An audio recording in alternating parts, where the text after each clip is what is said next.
ആയുള്ളവർ ഹാല്യ ഇത് കേൾക്കണം. എന്ത് കേൾക്കണം?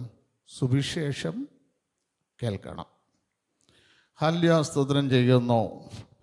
നമ്മുടെ വെളിപ്പാട് പുസ്തകത്തിലും പറയുന്നത്, ആകാശമധ്യത്തിൽ കൂടെ അവൻ പറന്നു പോകുമ്പോൾ അവൻ്റെ കയ്യിൽ ഒരു നിത്യ സുവിശേഷം ഉണ്ടായിരുന്നു. അപ്പോൾ അല്ല 1000 വർഷത്തെ വാഴ്ക്കയിലും വായിച്ച് കേൾപ്പിക്കുന്ന ഒരു നിത്യ സുവിശേഷം ഹാല്യ ദൂതൻ്റെ കയ്യിൽ ദൈവം ഏൽപ്പിച്ചിട്ടുണ്ട്. ആ സുവിശേഷം കേൾക്കണം. 2, ഹാല്യ സഹോദരൻ, ഞാൻ സദൃശ്യവാക്യങ്ങളിലും കടങ്കഥയിലും കൂടെ നിങ്ങളോട് സംസാരിക്കും. സദൃശ്യവാക്യം എന്തിനെന്ന് ചോദിച്ചാൽ, സമൂഹത്തിൽ നമുക്ക് ബുദ്ധി വികസിക്കേണ്ടതിന്, സമൂഹം നമ്മെ ഹല്യാസ്തോത്രം അജ്ഞാനികളെന്ന് പറഞ്ഞ് തള്ളിക്കളയാതിരിക്കേണ്ടതിന് ദൈവം സദൃശ്യവാക്യത്തിൽ കൂടെ നമ്മളോട് പറഞ്ഞു, കടങ്കഥയിൽ കൂടെ പറഞ്ഞു. ഒരു കടങ്കഥ ഇട്ടാൽ ആ കടങ്കഥയുടെ അർത്ഥം നമുക്കറിയാം. ശിംശോൻ പറഞ്ഞു, ഒരു കടങ്കഥ ഇട്ടുകൊടുത്തു. 14 ദിവസം അവരാലോചിച്ചിട്ടും എന്ത് ചെയ്തില്ല? ആ കടങ്കഥയ്ക്ക് ഉത്തരം കണ്ടുപിടിക്കാൻ കഴിഞ്ഞില്ല. അതുപോലെ ഈ വിശുദ്ധ വേദപുസ്തകത്തിലെ സകല വചനങ്ങളും ഒരു കടങ്കഥയായിട്ടാണ് ഇട്ടിരിക്കുന്നത്. അത് ഒരു ദിവസമല്ല, 2 ദിവസമല്ല, എത്ര ദിവസങ്ങൾ നമ്മൾ ധ്യാനിച്ചാലും ഈ കടങ്കഥയുടെ ഉത്തരം പൂർണ്ണമായിട്ട് നമുക്ക് കിട്ടുകയില്ല. അത് ഗ്രഹിച്ച് നമുക്ക് ജീവിച്ചാൽ മാത്രമേ.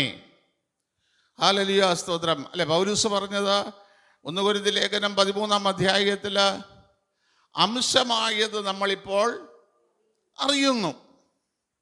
ഒന്ന് വായിച്ചേ അവിടെ. അല്ല, കൊരിന്ത്യർ ലേഖനം 13-ാം അധ്യായം അതിൻ്റെ 2-ാം വാക്യം. കേട്ടോ, അംശമായി മാത്രമേ ഒരു മനുഷ്യനെ അറിവുള്ളൂ. തിരുവചനത്തിൻ്റെ അംശമായത് മാത്രം ഗ്രഹിക്കാനേ ഒരു മനുഷ്യന് കഴിയൂ. ഒരു മനുഷ്യന് അംശമായത് മാത്രമേ പ്രവചിക്കാൻ കഴിയൂ. ക്രിസ്തുവിന് മാത്രമേ ഒരു പൂർണ്ണ പ്രവചനം നമ്മുടെ മുമ്പിൽ വയ്ക്കാൻ കഴിയൂ. ബാക്കിയെല്ലാം അംശമായത്. ക്രിസ്തു നമ്മുടെ ജീവിതത്തിൽ വരുമ്പോഴേ അംശമായത് മാറിപ്പോകും. അല്ലാത്തത് ഒരിക്കലും നമ്മൾ അംശമായത് മാത്രമേ നമ്മൾ അറിയുന്നുള്ളൂ. ഹല്ലേലൂയ സ്തോത്രം. അടുത്ത വാക്യം, പൂർണ്ണമായത് വരുമ്പോൾ അംശമായത് മാറും. അതായത് പൂർണ്ണനായ ക്രിസ്തു, ഹല്ലേലൂയ സ്തോത്രം, ജീവിതത്തിൽ അല്ലെ ജഡത്തിൻ്റെ ബലഹീനതയില്ലാത്ത ക്രിസ്തു, പാപങ്ങളില്ലാത്ത ക്രിസ്തു, ആത്മാവിൽ മാത്രം ജീവിക്കപ്പെട്ട ക്രിസ്തു, ആത്മാവിനാൽ ജനിക്കപ്പെട്ട ക്രിസ്തു, ഹല്ലേലൂയ സ്തോത്രം ചെയ്യുന്നു. തൻ്റെ മാതൃക തന്നെ പിന്തുടരാൻ ഒരു മാതൃക വെച്ചിട്ട് പോയ ക്രിസ്തു, ആ ക്രിസ്തു നമ്മിൽ വരുമ്പോൾ മാത്രമേ അംശമായത് മാറും, പൂർണ്ണമായത് നമ്മളിൽ എത്തുകയുള്ളൂ. അത് വരാത്തിടത്തോളം കാലം നമ്മൾ വായിക്കുന്ന തിരുവചനങ്ങളിൽ നിന്ന് അംശമായത് മാത്രമേ നമുക്ക് മനസ്സിലാകുകയുള്ളൂ.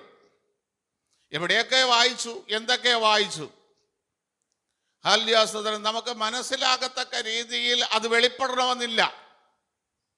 അംശമായത് നമുക്ക് മനസ്സിലാകും. ഹല്ലേലൂയ സ്തോത്രം. നമ്മൾ മനസ്സിലാക്കരുതെന്ന് പറഞ്ഞുകൊണ്ട് തന്നെയാണ് കർത്താവ് കടക്കഥയിൽ കൂടെ എന്ത് ചെയ്ത് ഈ വചനങ്ങളെല്ലാം നമ്മളോട് പറഞ്ഞതും. കാരണം നമ്മൾ എങ്ങനെ മനസ്സിലാക്കണം? അതിൻ്റെ മുമ്പിൽ ഇരിക്കണം, അതിനെ ധ്യാനിക്കണം, അതിനെ ഗ്രഹിക്കാൻ വേണ്ടി ദൈവത്തോട് പ്രാർത്ഥിക്കണം. എങ്കിൽ മാത്രമേ ഇത് നമുക്ക് മനസ്സിലാക്കാൻ പറ്റുകയുള്ളൂ. അല്ലേ, കർത്താവിനോട് ചോദിച്ചു, ശിഷ്യന്മാർ ചോദിച്ചു, നീ എന്തിന് കർത്താവ് എല്ലാം ഉപമകളായി പറയുന്നു? കർത്താവ് പറഞ്ഞു, ഈ ജനം ഒന്നും വിശ്വസിക്കരുത്. ഇവർ കണ്ണുകൊണ്ട് കണ്ടാലും അത് കാണരുത്, കാതുകൊണ്ട് കേട്ടാലും ഇവർ വിശ്വസിക്കരുത്. ഇവരെ ഞാൻ സൗഖ്യമാക്കാൻ ആഗ്രഹിക്കുന്നില്ല. അപ്പൊ എന്തുകൊണ്ട് അങ്ങനെ എഴുതിയത്? ഒരിക്കലും ഈ ജനത്തെ സൗഖ്യമാക്കാനോ വിടിവിക്കാനോ ദൈവം ആഗ്രഹിക്കുന്നില്ല. ഈ വചനത്തിന്റെ പൂർണ്ണമായ രൂപം ഒരിക്കലും ഇവരെന്ത് ചെയ്യരുത്, മനസ്സിലാക്കരുത്, ഇവർ ഗ്രഹിക്കരുത്. ഇതാണ് ദൈവത്തിൻ്റെ ചിന്ത. അപ്പം ഗ്രഹിക്കാൻ വേണ്ടി നമ്മൾ എന്ത് ചെയ്യണം? മർത്തിമായി നിലവിളിച്ചതുപോലെ, ദാവീദ് പുത്ര എന്നോട് കരുണ തോന്നണമേ, കരുണ തോന്നണമേ എന്ന് ദൈവത്തോട് നിലവിളിക്കണം, ദൈവത്തോട് പ്രാർത്ഥിക്കണം. എങ്കിലേ ഈ വചനത്തിൻ്റെ ശരിക്കുള്ള മർമ്മം എന്താണെന്ന് നമുക്ക് മർമ്മം മനസ്സിലാക്കിയാലല്ലേ അത് പ്രകാരം ജീവിക്കാൻ പറ്റുള്ളൂ. മർമ്മം മനസ്സിലാക്കിയില്ലെങ്കിൽ എങ്ങനെ ജീവിക്കും? ഹല്ലേലൂയ, സ്തോത്രം. നമ്മൾ ദൈവമക്കളാണ്. മർമ്മം മനസ്സിലാക്കി എന്ത് ചെയ്യണം? ജീവിക്കണം. അപ്പൊ മൂന്നാമത് നമ്മൾ വായിച്ചു, ഹല്ലേലൂയ, സ്തോത്രം ചെയ്യുന്നു, സഹോദരൻ ശവക്കുഴി കാണാതെ എന്നേക്കും ജീവിച്ചിരിക്കേണ്ടതിനോ അവനൊരു വീണ്ടെടുപ്പ് വിലയുണ്ട്, അത് കൊടുക്കാൻ അല്ല മനുഷ്യർക്ക് എന്ത് ചെയ്യില്ല, കഴിയയില്ല, ആർക്കും കഴിയയില്ല. അപ്പോ അല്ല, സ്തോത്രം ചെയ്യുന്നു, മനുഷ്യർക്കൊരു വീണ്ടെടുപ്പ് വിലയുണ്ട്. അത് എൻ്റെ വീണ്ടെടുപ്പ് വില എൻ്റെ ഭാര്യയ്ക്കോ എൻ്റെ മക്കൾക്കോ എൻ്റെ സഭാ കുടുംബങ്ങൾക്കോ ആർക്കും കൊടുക്കാൻ കഴിയില്ല. അത് കഴിയുന്നത് ദൈവത്തിന് മാത്രമേ അത് കഴിയുള്ളൂ. കാരണം ആല്യ സ്തോത്രം ചെയ്യുന്നു, ഒരു കുപ്പി രക്തമോ 2 കുപ്പി രക്തമോ വേണമെന്ന് പറഞ്ഞാൽ എൻ്റെ മോൻ്റെ ശരീരത്തിലെ ഞങ്ങളെ രക്തഗ്രൂപ്പ് ഒന്നായതുകൊണ്ട് എടുക്കാൻ പറ്റും. അതിൽ കൂടുതൽ എടുക്കാൻ ഡോക്ടറും നമുക്കില്ല. കാര്യം എന്ത് ചെയ്തു? അവന് ദോഷം സംഭവിക്കും. എന്നാൽ അവസാനത്തെ തുള്ളി രക്തം പോലും തന്ന് നമ്മെ വീണ്ടെടുത്ത ഒരേ ഒരാളേ ഉള്ളൂ, നമ്മുടെ അരുമനാഥനായ കർത്താവ്. അതുകൊണ്ടാണ് ഇവിടെ എഴുതിയിരിക്കുന്നത്, ദാവീദ് പറയുന്നത്, ഒരു കാരണവശാലും ഒരു മനുഷ്യനും അവൻ്റെ വീണ്ടെടുപ്പ് വില കൊടുക്കാൻ കഴിയുകയില്ല. ഹല്ലേലൂയ, സ്തോത്രം. വീണ്ടെടുപ്പ് വില കൊടുക്കാൻ കഴിയുകയില്ല. പലപ്പോഴും പലരും പഴയ നിയമത്തിലെ യാഗങ്ങൾ ചെയ്ത് വീണ്ടെടുപ്പ് വില കൊടുക്കാമെന്ന് ചിന്തിക്കുന്നവരുണ്ട്. പഴയ നിയമത്തിൽ 5 യാഗങ്ങളുണ്ട്. ഈ 5 യാഗങ്ങൾ കൊടുത്ത് നമ്മുടെ വീണ്ടെടുപ്പ് വില എടുക്കാമെന്ന് ചിന്തിക്കുന്നവരുണ്ട്. പക്ഷെ ശരിക്കും ഇവര് ഈ യാഗം കഴിക്കുമ്പോൾ എന്താണെന്ന് പോലും ഇവർക്ക് എന്തില്ല, അറിയില്ല. വിശുദ്ധ വേദപുസ്തകത്തിൽ, ലേവ്യ പുസ്തകത്തിലാണ് 5 യാഗങ്ങളും പറയുന്നത്. അതിൽ ഒന്നാമത്തെ യാഗം എന്ന് പറയുന്നത് ഹോമയാഗമാണ്. ഹല്ലേലൂയ, സ്തോത്രം ചെയ്യുന്നു. അതിൻ്റെ ഹോമയാഗത്തിൻ്റെ പ്രവൃത്തി എന്ന് പറയുന്നത് ലേവ്യ പുസ്തകം 1-ാം അധ്യായം അതിൻ്റെ 3-4 വാക്യങ്ങളൊന്ന് വായിച്ചേ.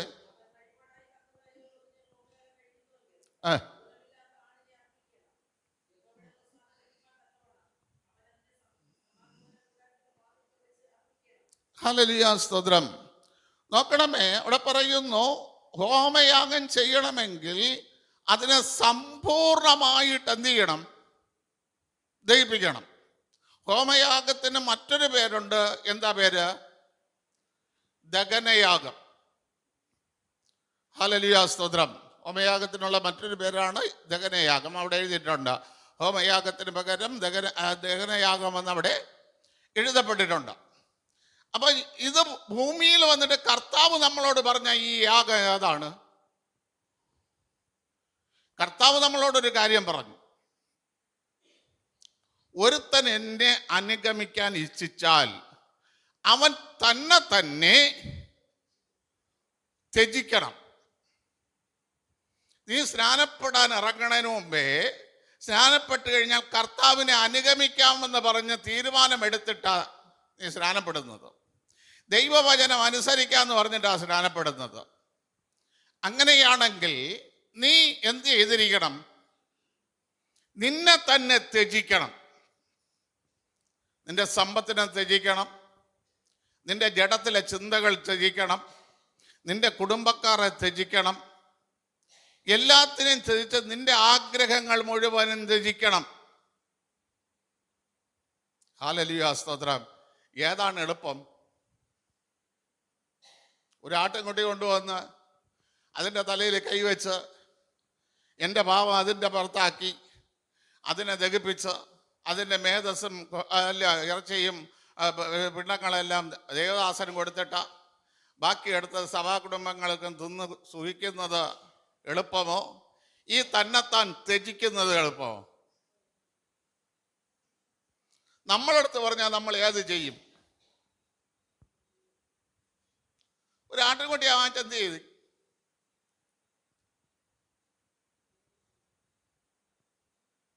പുതിയ നിയമത്തിലെ യാഗം കണ്ട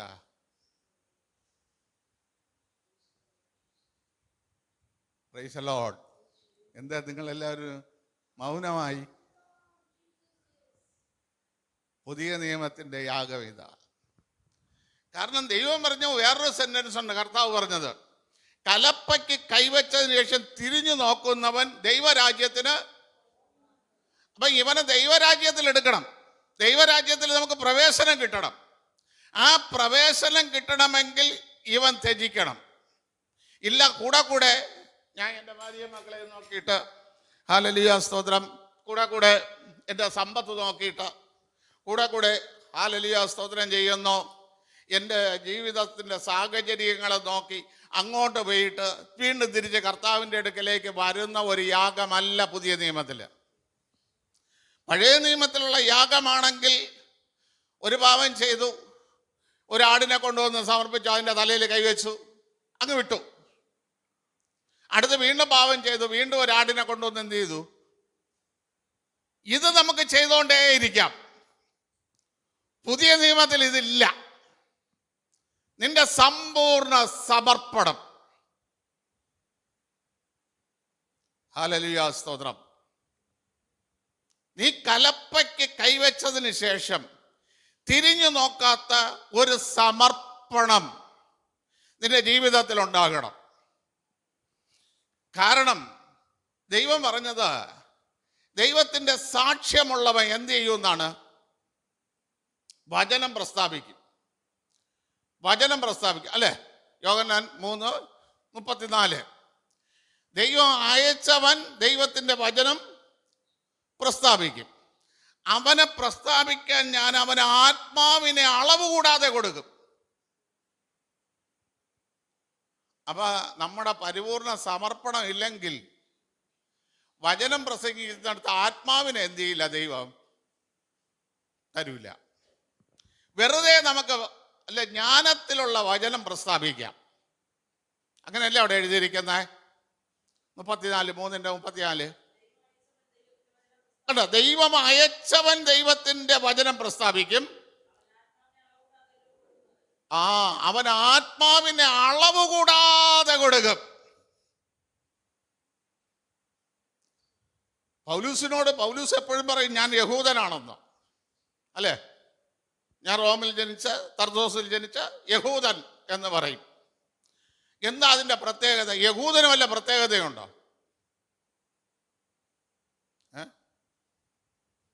യഹൂദന് വല്ല പ്രത്യേകതയുണ്ടോ? ഉണ്ടെങ്കിൽ അതെന്താണ്? പൗലോസ് അതിന് മറുപടി കൊടുക്കുകയാണ്, ദൈവത്തിൻ്റെ അരുളപ്പാടുകൾ അവന് ഞാൻ കൊടുത്തിട്ടുണ്ട്. അല്ലെ? റോമാലേഖനം 3-ാം അധ്യായം അതിൻ്റെ 2-ാം വാക്യം വായിക്കുമ്പോൾ അവിടെ അങ്ങനെ എഴുതിയിരിക്കുന്നത് അല്ലെ? 1-ാം വാക്യത്തിൽ ഇരിക്കുന്ന യഹൂദൻ എന്തൊരു പ്രത്യേകത, അവൻ എന്തൊരു വിശേഷത. അപ്പൊ ദൈവം പൗലോസ് തന്നെ മറുപടി പറയുകയാണ്, ഹല്ലേലൂയ, ദൈവത്തിൻ്റെ അരുളപ്പാടുകൾ അവൻ്റെ പക്കൽ ഏൽപ്പിച്ചിരിക്കുന്നു.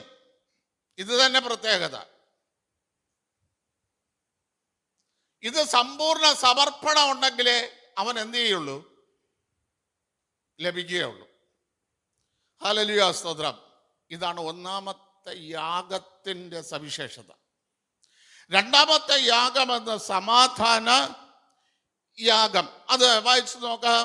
ലേവ്യ പുസ്തകം 7:12 സമാധാന യാഗത്തിൻ്റെ പ്രമാണം കിടക്കുന്നത്. 7:12 തൊട്ട് 15 വരെ വായിച്ചു.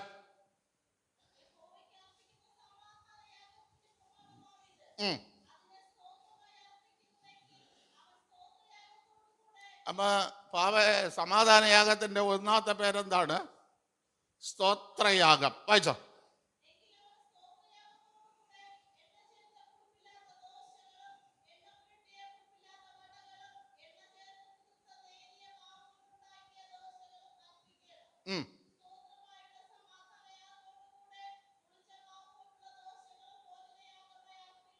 ഉം.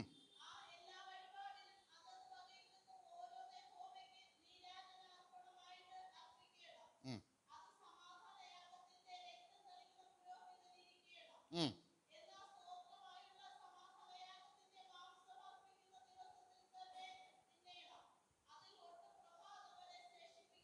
ഏ. അപ്പൊ രണ്ടാമത്തെ പേരെന്താണ്? നേർച്ച. സമാധാന യാഗത്തിനുള്ള രണ്ടാമത്തെ പേര് നേർച്ച. ആ. അപ്പൊ മൂന്നാമത്തെ പേരെന്താണ്? സ്വമേധാദാനം. ഇത് മൂന്നും ഒന്ന് പഠിച്ചു നോക്കണേ. അപ്പോഴറിയാം നമുക്ക് സ്തോത്രം പറയാൻ വല്ല യോഗ്യതയുണ്ടോ എന്ന്. മനസ്സിലായ? സ്തോത്രം പറയാൻ നമുക്ക് യോഗ്യതയുണ്ടോ എന്ന് സ്തോത്രയാഗം പഠിക്കണം, നേർച്ച പഠിക്കണം. ഹല്ലേലൂയ, സ്തോത്രം. നമ്മളൊരു നേർച്ചയിൽ നിന്നിട്ട് വർഷങ്ങൾ കൊണ്ട് അത് ചെയ്യാതെ നടക്കുകയാണ്. ശലോമോൻ പറഞ്ഞെന്താണ്? നേർച്ച നേരാതിരിക്കുന്നത് നേർന്നാൽ പെട്ടെന്ന് നിവർത്തിച്ചോളണം. നമ്മൾ വർഷങ്ങൾ കൊണ്ട് നേർന്ന കാര്യം ഇതുവരെ എന്ത് ചെയ്തിട്ടില്ല. നേരാതെ ഒരാൾ ആലയത്തിൽ പോയാൽ, നേർന്നത് നിവർത്തിക്കാതെ ഒരാൾ ആലയത്തിൽ പോയാൽ കാലൊടിഞ്ഞതിന് തുല്യം. എല്ലാ കാര്യത്തിലും പോയി ഡൗൺ ആയിരിക്കും. അപ്പൊ നേർന്നതിന് മുമ്പേ എന്ത് ചെയ്യണം? ഇതൊക്കെ വായിച്ച് മനസ്സിലാക്കിയിട്ടാണ് നേരെ. ഒരാളുടെ കാലൊടിഞ്ഞ് തൂങ്ങിക്കിടന്നാൽ ഉണ്ടാകുന്ന ബുദ്ധിമുട്ട് എന്താണെന്ന് മനസ്സിലാക്കിയിട്ടാണ് നേരായി. ഹല്ലേലൂയ, സ്തോത്രം. അപ്പൊ അങ്ങനെ ഹല്ലേലൂയ സമാധാന യാഗം. 3 ഹല്ലേലൂയ സ്തോത്രം പാപയാഗം. ലേവ്യ പുസ്തകം തന്നെ 5:11 തൊട്ടൊന്ന് വായിച്ചേ.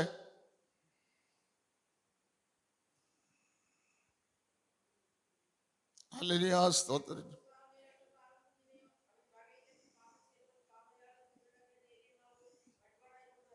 ആ. ഉം.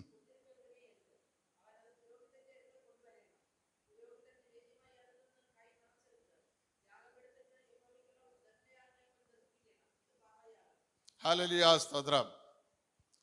പുതിയ നിയമത്തിൽ പാപം ആരെ ആക്കി? ക്രിസ്തുവിനെ, അല്ലെ? 2 കൊരിന്ത്യർ ലേഖനം 5-ാം അധ്യായം 21-ാം വാക്യം. അവിടെ എഴുതിയിരിക്കുന്നു, പാപം അറിയാത്തവനെ നമുക്ക് വേണ്ടി അവനെ പാപമാക്കി. ഈ പഴയ നിയമത്തിൽ എല്ലാവരും അർപ്പിക്കണം പാപയാഗം.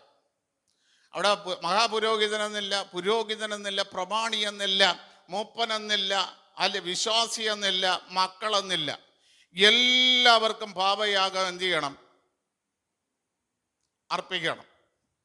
അതിനകത്ത് ഹല്ലേലൂയ, സ്തോത്രം ചെയ്യുന്നു. കാളക്കുട്ടി, ആട്ടുകുറ്റൻ, അല്ല പെണ്ണ് ആട്ടുകുറ്റ ആട്, അല്ല പെണ്ണ് ആട്ടുകുഞ്ഞ്, ഹല്ലേലൂയ സ്തോത്രം, പ്രാവ്, പിന്നെ നേരിയ മാവ്, ഇതെല്ലാം കൊണ്ടുവന്ന് ഈ യാഗത്തിന് എന്ത് ചെയ്യാം? നമ്മുടെ പ്രാപ്തിക്കൊത്തവണ്ണം ഈ യാഗം കഴിക്കാം. പുതിയ നിയമത്തിൽ കർത്താവിനെ പാപയാഗമാക്കി. എന്തിനാ കർത്താവിനെ പാപയാഗമാക്കിയതാ?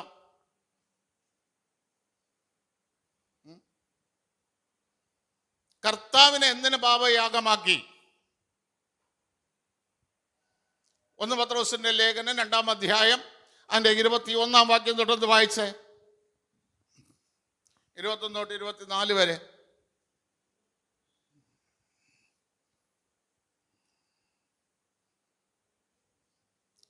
1 പത്രോസ് 2:21 തൊട്ട്.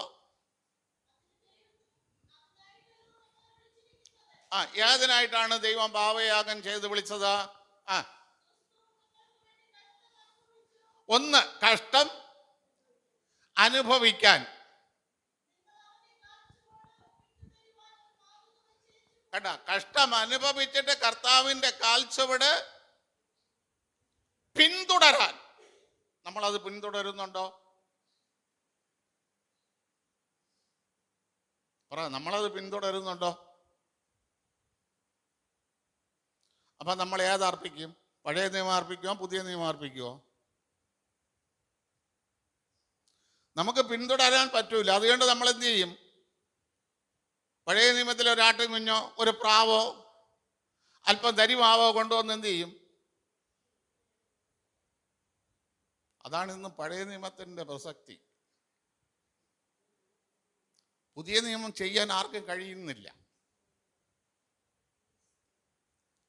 ഹല്ലേലൂയ, സ്തോത്രം ചെയ്യുന്നു. ആ മാതൃക പിന്തുടരാൻ പാപയാഗം. ഹല്ലേലൂയ, സ്തോത്രം ചെയ്യുന്നു. അടുത്ത വായിച്ച് അകൃത്യയാഗം. 4-ാമത്തെ യാഗത്തിന്റെ പേരാണ് അകൃത്യയാഗം. 5:1 ലേവ്യ 5:1.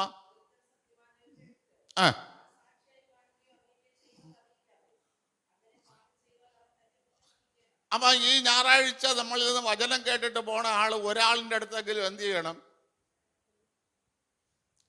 സുവിശേഷം പറയണം. അല്ലെങ്കിൽ അകൃത്യത്തിലാ നമ്മള്. കർത്താവ് യാഗമായി അകൃത്യയാഗം അല്ലേ? യെശയ്യാവ് 23:10. അവൻ നമുക്ക് അകൃത്യയാഗമായി തീർന്നു. അപ്പൊ എന്തിനാണ് നമ്മൾ കർത്താവ് അകൃത്യയാഗമായത്? നമ്മളെ കണ്ട്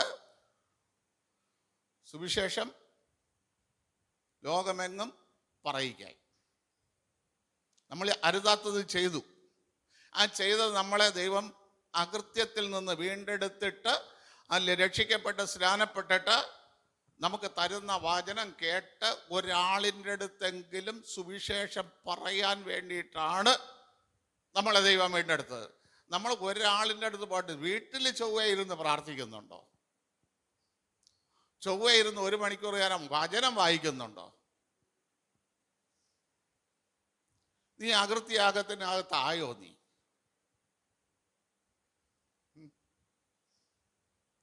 അകൃത്യയാഗത്തിനകത്തായോ? 1 മണിക്കൂർ വീട്ടിൽ ഇരുന്ന് ബൈബിള് വായിക്കുന്നവര് 24 മണിക്കൂർ നമുക്ക് തന്നിട്ടുണ്ട്. 2 മണിക്കൂർ 40 മിനിറ്റ് നേരം ബൈബിളിൻ്റെ അടുത്തുണ്ടാക്കണം. 1 മണിക്കൂർ. അപ്പം ദൈവം അകൃത്യയാഗമായത് കൊണ്ട് വല്ല പ്രയോജനമുണ്ടോ? ഹല്ലേലൂയ, സ്തോത്രം ചെയ്യുന്നു. ഹല്ലേലൂയ, സ്തോത്രം. ലേവ്യ 7:7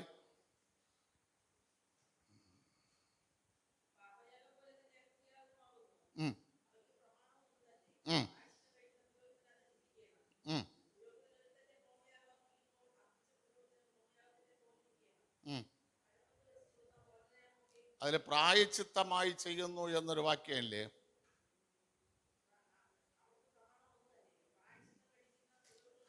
ഇത് പ്രായച്ചിത്തത്തിനുള്ളതാണ്. മനസ്സിലായ? പുതിയ നിയമത്തിൽ പൗലോസ് റോമാലേഖനം 3:24 വായിക്കുമ്പോൾ അവിടെ എഴുതിയിരിക്കുന്നൊന്ന് വായിച്ചേ.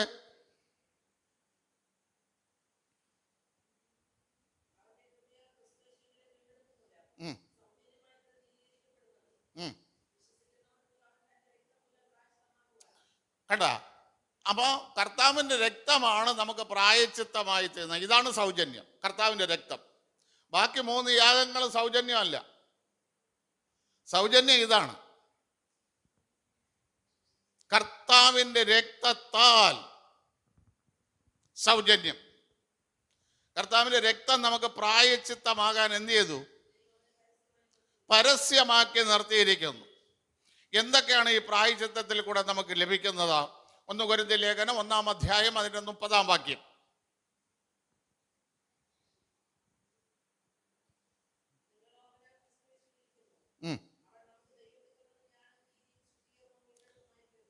ഇതെല്ലാം ജ്ഞാനം, നീതി, ശുദ്ധീകരണം. ഈ പ്രായച്ചിത്തത്തിൽ കൂടെ, ഹല്ലേലൂയ സ്തോത്രം, അകൃത്യയാഗത്തിൽ കൂടെ നമുക്ക് വേണ്ടി കർത്താവ് ചെയ്ത ഇതാ: 1 ജ്ഞാനം, 2 നീതി, 3 വിശുദ്ധീകരണം. വിശുദ്ധീകരണം കൂടാതെ ആർക്കും ദൈവത്തെ പ്രസാദിപ്പിക്കാൻ കഴിയയില്ല. അപ്പൊ നമ്മളെ വിശുദ്ധീകരിക്കാനാണ് കർത്താവ് ഇത് ചെയ്തത്. നമ്മള് ഞായറാഴ്ച ദിവസം ഒരു ക്ഷേത്രത്തിലെ കല്യാണത്തിന് പോയാൽ, അതൊക്കെ നിങ്ങൾ വായിച്ചോളണം, 1 കൊരിന്ത്യർ ലേഖനം 8-ാം അധ്യായം, നമ്മൾ മുഖാന്തരം മറ്റൊരു സഹോദരനെ അശുദ്ധമാക്കുന്നു.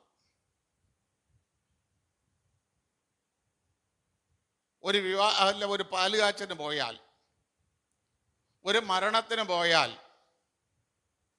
കർത്താവിൻ്റെ നാമത്തെ നമ്മൾ എന്ത് ചെയ്യുന്നു? അശുദ്ധമാക്കുന്നു. അപ്പൊ നമ്മളെ വിശുദ്ധീകരിച്ചത് നിങ്ങളൊന്ന് ആലോചിച്ച് നോക്ക്. നമുക്ക് ഒരു ഉളുപ്പും ഇല്ലാതെ നമ്മൾ എവിടെ പാടും?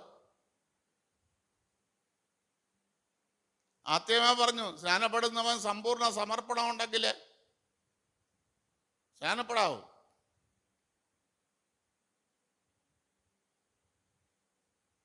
ഇത് നിങ്ങൾ മനസ്സിലാക്കിക്കൊള്ളണം. അപ്പൊ നമ്മൾ ഏത് ചെയ്യും?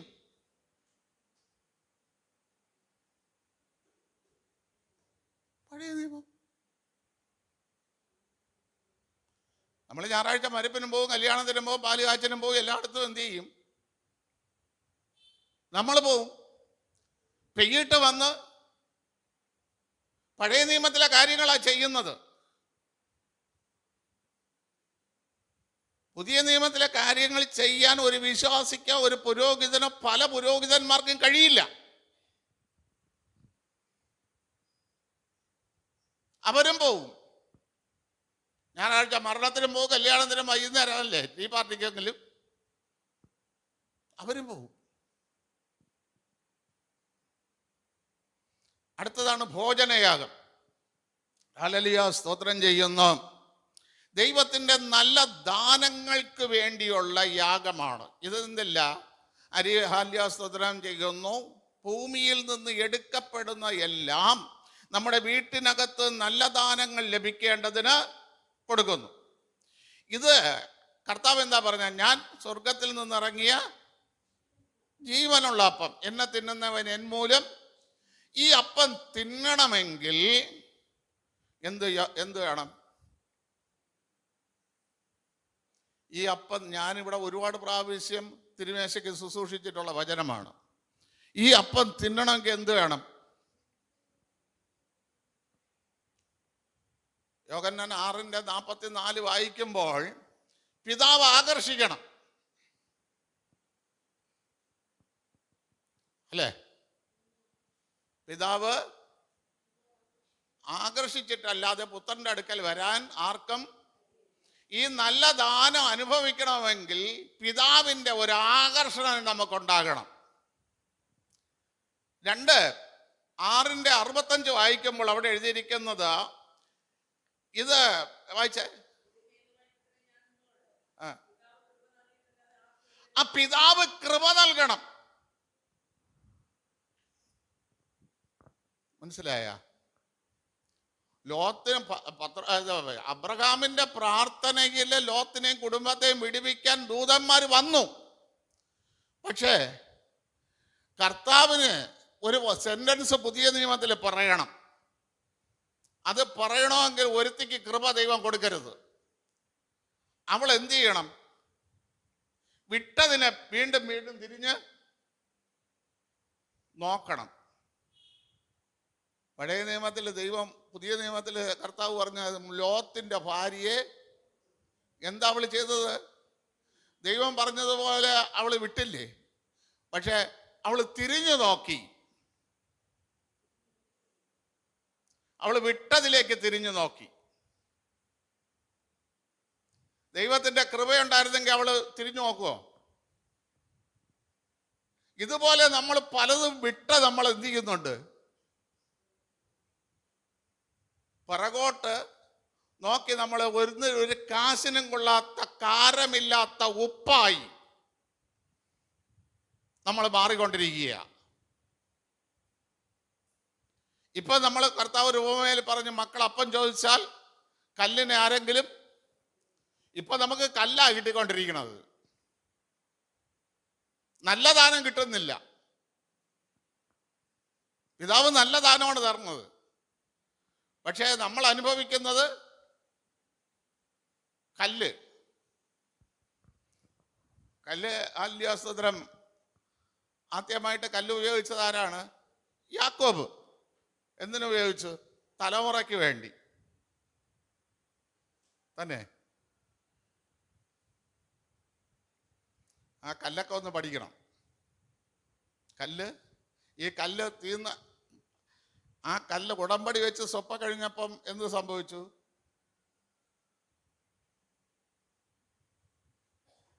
അമ്മ നഷ്ടപ്പെട്ടു തന്നെ. ബെന്യാമിൻ്റെ അമ്മ റാഹേല് മരിച്ചു ഫ്രാത്തിന്റെ വഴിയിൽ കരുവേലകത്തിൽ. അപ്പം കല്ലിന് ഒരുപാട് കാര്യങ്ങളുണ്ട്, അതൊക്കെ ഒന്ന് നിധി ചെയ്യണം. ചുമ്മാ ഇരിക്കുമ്പോൾ ജസ്റ്റ് ഒന്ന് പഠിച്ച് നോക്കണം. അതേപോലെ സ്തോത്രയാഗം പഠിക്കണം. പിന്നെ നമ്മൾ വെപ്രാളപ്പെട്ട് സ്തോത്രം പറയൂല. എങ്കിൽ സ്തോത്രം പറയണമെങ്കിൽ നാക്കിനെ മുറിച്ചെടുത്ത് ദൂരെ കളഞ്ഞിട്ട് പറയേണ്ടി വരും. കിട്ടിയ അപ്പം ദൈവത്തിനറിയാം ഇവർക്കൊരിക്കലും ഈ യാഗം കഴിച്ചാൽ എന്തില്ല, വീണ്ടെടുപ്പ് ഉണ്ടാകില്ല. അപ്പൊ ഇവരെ തെറ്റ് ചെയ്യുന്നത് എന്തുകൊണ്ട്? ഇവർ പരീക്ഷിക്കപ്പെടുന്നത് എന്തുകൊണ്ട്? എന്താ ഒന്നും പിന്നില്ലാരും? ഇവർ പരീക്ഷിക്കപ്പെടുന്ന എന്തുകൊണ്ട്? സ്വന്തം മോഹങ്ങളാൽ തന്നെ. അപ്പൊ ഈ മോഹങ്ങൾ എവിടെ വരും? ശരീരത്തിൽ.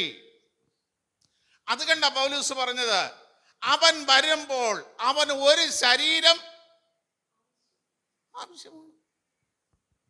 എബ്രായ ലേഖനം 10:5 വായിക്കുമ്പോൾ അവിടെ അങ്ങനെ എഴുതിയിരിക്കുന്നത്. വായിച്ചേ. കേട്ടാ, ഹനനയാഗവും അയച്ചില്ല, ഒരു വഴിപാട് നീ ഇച്ഛിച്ചില്ല. ഇതേപോലൊരു ശരീരം ദൈവത്തിന് വേണം. സമർപ്പണമുള്ള, സമാധാന യാഗം കഴിക്കുന്ന, നേർച്ച കഴിക്കുന്ന, കൂട്ടായ്മ ആചരിക്കുന്ന, ഹല്ലേലൂയ സ്തോത്രം, പാപയാഗം ചെയ്യുന്ന, ശരീരത്തിൽ ഇതൊന്നുമില്ലാതെ യാഗം കഴിക്കുന്ന ഒരു വ്യക്തിയെ എനിക്ക് വേണം. ഇതിനാണ് പുതിയ നിയമത്തിലെ യാഗം. ആ ഒരൊറ്റ യാഗം കൊണ്ടല്ലേ 10:14 വായിക്കുമ്പോൾ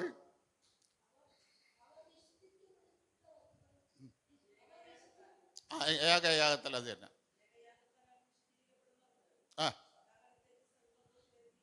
കണ്ട, സ്നാനപ്പെടുന്നവർക്ക് ഇനി ഒരു യാഗവും കഴിക്കണ്ട. സദാകാലത്തേക്കും കർത്താവ് എന്ത് ഈ യാഗം കഴിച്ചു കഴിഞ്ഞു. മനസ്സിലായ? നമ്മളെ ശരീരത്തെയാണ് ശരിക്കും പറഞ്ഞാൽ നമ്മൾ കർത്താവിന് സമർപ്പിക്കേണ്ടത്. അതാ യാഗവസ്തു. അതാണ് യാഗവസ്തു. ഹല്ലേലൂയ സ്തോത്രം. അത് കണ്ട പൗലോസ് പറഞ്ഞ റോമാലേഖനം 12:1-2 വാക്യങ്ങൾ വായിക്കുമ്പോൾ, റോമാലേഖനം 12:1-2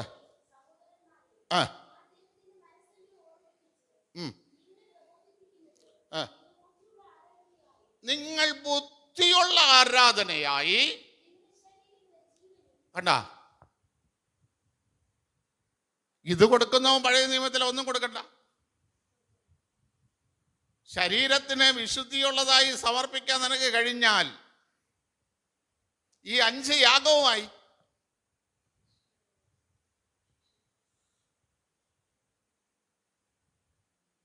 കിട്ടിയ 5 യാഗവുമായി. എങ്കിൽ നീ പഴയ നിയമത്തിലുള്ള ഒരു കാര്യവും എന്ത് ചെയ്യണ്ട. പക്ഷെ ഇത് നമ്മളെ ശരീരത്തിൽ ഇതില്ലല്ലോ. ശരീരത്തിൽ ഇതില്ലാത്തത് കൊണ്ട് പൗലോസ് അപ്പോസ്തലന് പറ്റിയ ഒരു കാര്യം ഞാൻ നിങ്ങൾക്ക് വെളിപ്പെടുത്തി തരാം.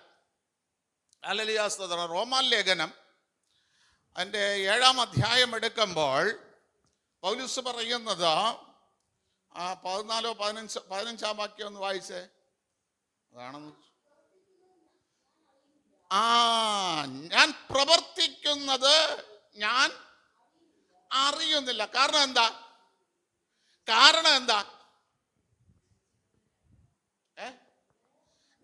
അത് നിൽക്കട്ടെ. പ്രവർത്തിക്കുന്ന ഒന്നുകൂടെ വായിച്ച ആ വാക്യം. ഞാൻ പ്രവർത്തിക്കുന്നത് ഞാൻ അറിയുന്നില്ല. ഇതെപ്പോഴാണ് നമ്മൾ അറിയാത്ത സ്റ്റേജ്? നമ്മൾ പ്രവർത്തിക്കുന്നത് നമ്മൾ അറിയാത്ത സ്റ്റേജ് എപ്പോഴാണ്?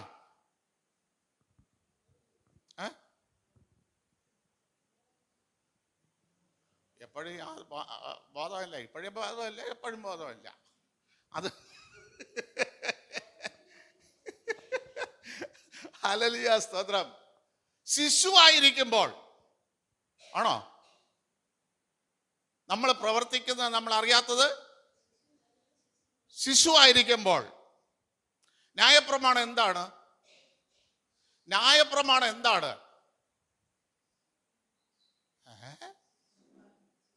ശിശു. നമ്മുടെ അരുമനാഥനായ കർത്താവ് ശിശു ആയിരുന്നപ്പോ എവിടെ കിടന്ന്? പശുത്തൊട്ടിയിൽ ആണോ? അപ്പൊ നമ്മൾ ശിശുവാണോ ഇപ്പൊ മുതിർന്നോ? നമ്മൾ എവിടെ കിടക്കണം? പറ. വാഗ്ദത്തമുള്ളവൻ, ലോകം മുഴുവനും ഭരിക്കേണ്ടവൻ, ലോകത്തെ ന്യായം വിധിക്കേണ്ടവൻ ശിശു ആയിരുന്നപ്പോൾ എവിടെ കിടക്കുന്നു? പശുത്തൊട്ടിയില്ല. ഇനി കർത്താവ് ആലയത്തിൽ വന്ന് എപ്പോൾ? പറഞ്ഞതാ എനിക്ക്. കർത്താവ് ആലയത്തിൽ വന്ന് എപ്പോൾ? കർത്താവ് ആലയത്തിൽ വന്നു എപ്പോൾ? അമ്മയപ്പന്മാരുടെ സഹായമില്ലാതെ ആലയത്തിന്റെ നടുവിൽ വന്നു. എപ്പോൾ? എപ്പോൾ? ശാസ്ത്രിമാരോടും മഹാപുരോഹിതന്മാരോടും പരീശന്മാരോടും ചോദിക്കുന്ന ചോദ്യത്തിന് ഉത്തരം പറയാൻ കരുത്തായപ്പോൾ. ആ കരുത്ത് എങ്ങനെ കിട്ടി കർത്താവിന്? ആ കരുത്ത് എങ്ങനെ കിട്ടി? പറഞ്ഞതാ. ലൂക്കോസ് 2:40 അവിടെ എന്താ വായിക്കുന്നത്?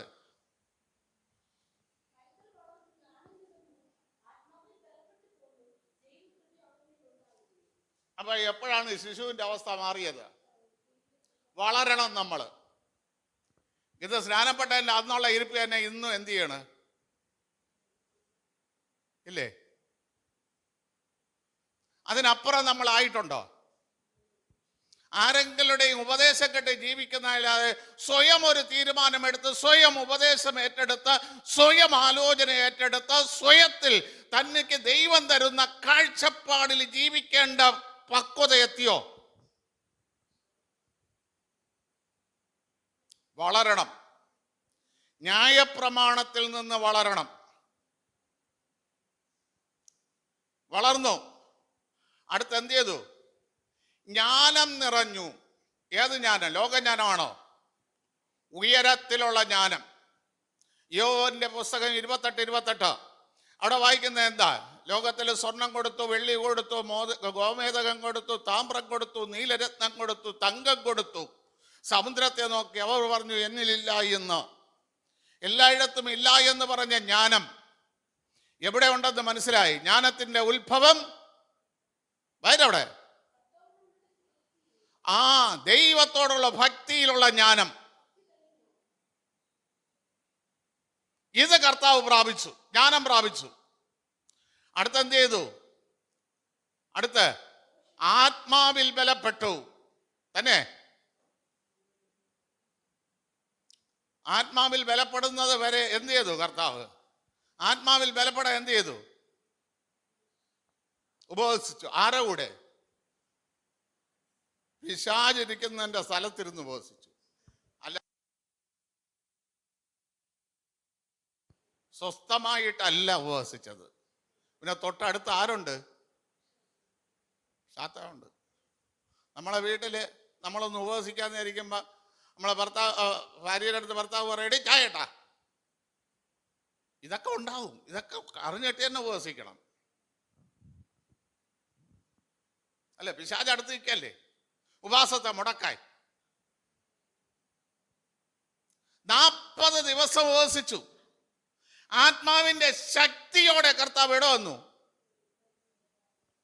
വചനം ശുശ്രൂഷിക്കാൻ വന്നു. ഈ വന്ന കർത്താവിൽ എന്തുണ്ടായിരുന്നു? ദൈവകൃപ. ഇത് വെളിപ്പെട്ടപ്പോൾ കർത്താവ് എവിടെയിരുന്നു? ശാസ്ത്രിമാരുടെ നടുവിലിരുന്ന് അവർ ചോദിക്കുന്ന ചോദ്യങ്ങൾക്ക് ഉത്തരം പറയാൻ അവൻ പ്രാപ്തനായി. നമ്മൾ പ്രാപ്തരായോ?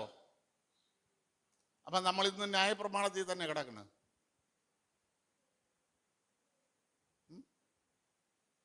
അത് കണ്ടാ പൗലോസ് എഴുതിയത്, ശിശുവായിരിക്കുന്നിടത്തോളം കാലം ഒട്ടും വിശേഷതയില്ല. നമ്മൾ പിന്നെ എങ്ങനെ വളരണം? ആദ്യം റോമാലേഖനം 7:12 വായിക്കുമ്പോൾ വായരെ ന്യായപ്രമാണം എന്തെന്ന് വിശ്വസിക്കണം, വിശുദ്ധമെന്ന് വിചാരിക്കണം. ന്യായപ്രമാണം വിശുദ്ധമെന്ന് വിചാരിക്കണം. അടുത്ത 7:14 ന്യായപ്രമാണം ആത്മീയമെന്നറിയണം, ഭൗതികമല്ല. നിന്റെ ഒരു ആടിനെ കൊണ്ടുവന്ന് യാഗം കഴിക്കുന്നതല്ല ന്യായപ്രമാണം. അതിലുള്ള ആത്മീയത നീ എന്ത് ചെയ്യണം? തിരിച്ചറിയണം.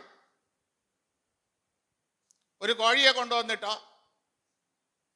മക്കളിവിടെ മരിക്കാൻ കിടക്കണം, ഒരു ആടിനെ ഞാൻ പാസയ്ക്ക് കൊടുക്കാം, ഞാൻ നിട്ടോ എന്ന കാര്യമല്ല.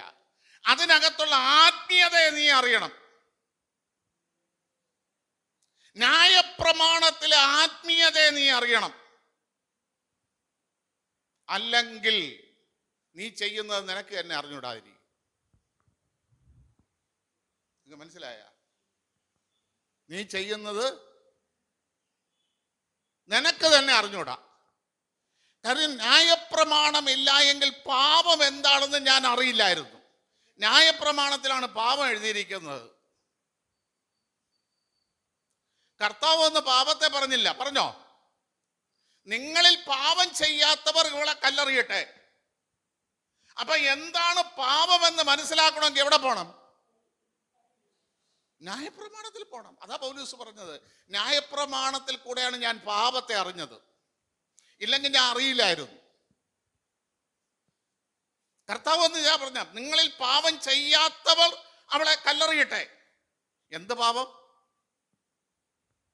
അത് ന്യായപ്രമാണത്തിലാണ് കിടക്കുന്നത്. കിട്ടിയ നമ്മൾ അറിയണം ന്യായപ്രമാണത്തിൽ എന്നുണ്ട്. അതുകൊണ്ടാ തിരുവചനം പറയുന്നത്, ഒരു സഹോദരനെ വീണ്ടെടുപ്പ് വില കൊടുക്കാൻ നമുക്ക് കഴിയില്ല. കാരണം ന്യായപ്രമാണത്തിലെ ആത്മീയത നമുക്കറിയില്ല, ന്യായപ്രമാണം എന്താണെന്ന് നമുക്കറിയില്ല. അതുകൊണ്ട് നാം ചെയ്യുന്നത് എന്താണ് ചെയ്യുന്നതെന്ന് നമുക്ക് അറിയില്ല. മനസ്സിലായ? അറിയാത്ത നമ്മളിരുന്ന് പ്രാർത്ഥിച്ചിട്ട് എന്തൊരു ഫലം? വല്ല ഫലമുണ്ട്? ന്യായപ്രമാണം കേൾക്കാതെ ചെവി തിരിച്ചു കളയുന്നവന്റെ പ്രാർത്ഥന ദൈവത്തിന് വെറുപ്പാകുന്നു. ശരിക്കും ഈ ന്യായപ്രമാണം അറിയാതെ ഒരുത്തൻ ഇരുന്ന് പ്രാർത്ഥിച്ചാൽ അവന്റെ പ്രാർത്ഥന ദൈവത്തിന് വെറുപ്പന്നേ. ആലോചിച്ച് നോക്ക്, നമ്മുടെ പ്രാർത്ഥന ദൈവത്തിന് ഇഷ്ടമാണോ വെറുപ്പാണോ എന്ന്. ഈ കാര്യങ്ങൾ നിങ്ങൾ ഇന്നല്ലാതെ നിങ്ങൾ ചിന്തിച്ചിട്ടുണ്ടോ? പഴയ നിയമത്തിൽ യാഗമുണ്ട്, ന്യായപ്രമാണമുണ്ട്. അത് പുതിയ നിയമത്തിൽ വരുമ്പോൾ എന്ത് ചെയ്യുന്നില്ല? ഇങ്ങനെയൊക്കെയല്ലേ നമ്മൾ കേട്ടിട്ടുള്ളതും പഠിച്ചിട്ടുള്ളതും. പക്ഷെ ഇങ്ങനെ ഒരു സബ്ജക്റ്റ് ഇതിനകത്ത് കിടക്കുന്നു എന്ന് നിങ്ങൾ ചിന്തിച്ചിട്ടുണ്ടോ? ന്യായപ്രമാണം ആത്മീയം തന്നെ. അടുത്ത വാക്യം 7:14-15.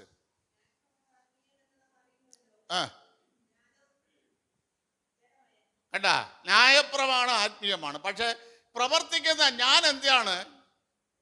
ജഡമയൻ, ജഡത്തിൽ മുങ്ങിക്കിടക്കുകയാണ്. പാപത്തിൽ ന്യായപ്രമാണം ആത്മീയമെന്ന് പറഞ്ഞ് ചിന്തിക്കാത്തവൻ ഒന്ന് ജഡമയനാണ്, രണ്ട് പാപത്തിൽ ദാസനായി തീർന്നവൻ.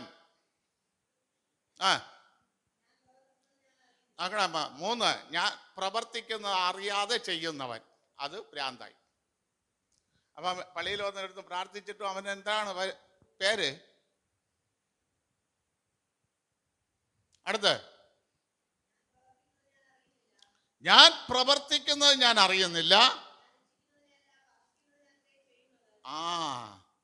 നമുക്ക് നല്ലത് ചെയ്യണമെന്ന് ആഗ്രഹമുണ്ട്, പക്ഷെ പകയ്ക്കുന്നതിനെ അത്രയും ഞാൻ എന്ത് ചെയ്യുന്നത്? ശരിക്കും ന്യായപ്രമാണം പഠിക്കാത്തതിൽ വന്ന കുഴപ്പമാണ്. അതിലുള്ള ആത്മീയത എന്ത് ചെയ്തില്ല? പഠിച്ചില്ല. ന്യായപ്രമാണത്തെ പഠിച്ചു, അരച്ച് കലക്കി കുടിക്കുന്ന രീതിയിൽ ആര് പഠിച്ചു? പൗലൂസ് പഠിച്ചു. പക്ഷെ ന്യായപ്രമാണത്തിനകത്തുള്ള ആത്മീയതയെ പഠിച്ചില്ല. ഇവിടെയോ വിഷയം. നമ്മൾ ഇതിനകത്തുള്ള ആത്മീയതയെ പഠിക്കണം. ഞാൻ എന്ത് പ്രാർത്ഥിക്കുന്നു എന്നറിയണമെങ്കിൽ ഈ ന്യായപ്രമാണത്തിനകത്തുള്ള ആത്മീയ വശങ്ങളെ നമ്മൾ അറിയണം. ഹല്ലേലൂയ, സ്തോത്രം. മനുഷ്യൻ എന്നും അതിനെ ആത്മീയമായിട്ട് എടുത്തിട്ടേ ഇല്ല. പൈസയുള്ളവൻ ഒരു കാളക്കുട്ടി വാങ്ങിച്ചുകൊണ്ട് വന്ന് അതിനെ പാസ്റ്റർ മുമ്പേ കൊണ്ടുവന്നതാ, പാസ്റ്ററെ പ്രാർത്ഥിക്കും, തലയിൽ കൈവച്ചങ്ങ് പ്രാർത്ഥിച്ച് അവൻ്റെ പാപത്തെ മാറ്റി കൊടുക്കും. അവൻ അങ്ങോട്ട് പോകുമ്പം വേറൊരു പാപം ചെയ്യും, തിരിച്ചു വരും.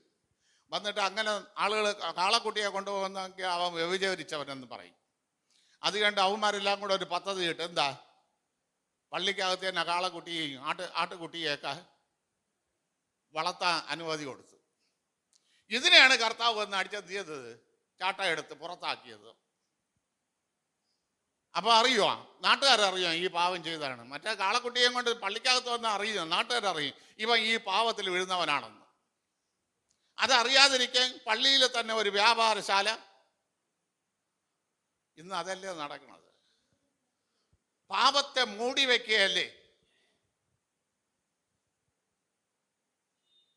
ഹല്ലേലൂയ, സ്തോത്രം. ന്യായപ്രമാണ പുസ്തകം എന്ന് പറയുന്ന ഉൽപ്പത്തി തൊട്ട് മലാക്കി ലേഖനം വരെ 23,131 വാക്യങ്ങൾ. ഹല്ലേലൂയ, സ്തോത്രം. 910 ഹല്ലേലൂയ, സ്തോത്രം. 29 അധ്യായങ്ങൾ അടങ്ങിയ ന്യായപ്രമാണം എന്താണെന്ന് ആദ്യം നമ്മൾ മനസ്സിലാക്കണം. മനസ്സിലാക്കിയിട്ട് പുതിയ നിയമത്തിലേക്ക് എന്ത് ചെയ്യണം? അപ്പോൾ നമ്മൾ ക്രിസ്തുവിൻ്റെ അടുത്തെത്തും. അതുവരെ ക്രിസ്തുവിൻ്റെ അടുത്ത് എത്തില്ല. ഇപ്പോഴും നമ്മൾ ആരാണ്? ശിശുക്കളാ. അതുകൊണ്ട് പൗലൂസ് പറഞ്ഞത്, ഹല്ലേലൂയ, സ്തോത്രം ചെയ്യുന്നു, ഗലാത്യ ലേഖനം 4:1 വായിക്കുമ്പോൾ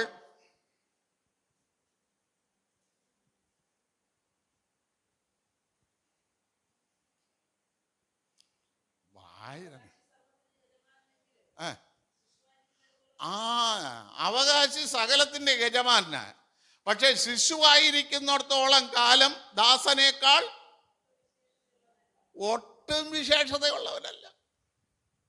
ഇന്നും അടിമത്തിൽ തന്നെ. ആദ്യം ന്യായപ്രമാണം എന്താണെന്ന് മനസ്സിലാക്കുക. അതിന്റെ 7-ാം വാക്യം വായിച്ച